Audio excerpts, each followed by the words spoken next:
پاکستان میں ہر 3 سالوں بعد نومبر کا مہینہ اہم ترین تصور کیا جاتا ہے۔ نومبر کا مہینہ اس لیے اہمیت رکھتا ہے کہ ایک آرمی چیف نے جانا ہوتا ہے اور دوسرے آرمی چیف نے آنا ہوتا ہے۔ کبھی کبھی ایسا بھی دیکھا گیا ہے کہ نئے آرمی چیف لگانے کے بجائے پہلے والے کو توسیع دی جاتی ہے۔ نومبر 2018 میں army chief general Qamar Javed Bajwa کی ریٹائرمنٹ سے پہلے عمران خان نے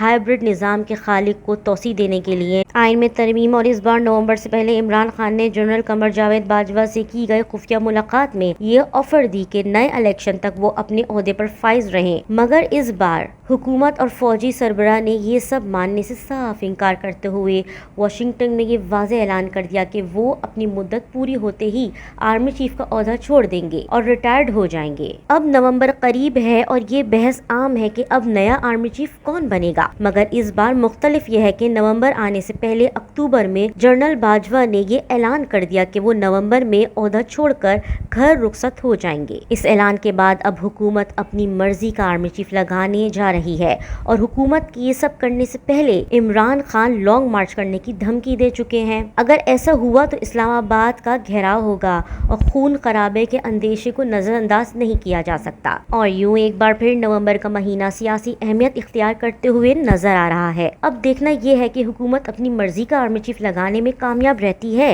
یا عمرانی لانگ مارچ کے پریشر میں آ کر حکومت کسی اور کی مرضی کا آرمی چیف لگاتی ہے۔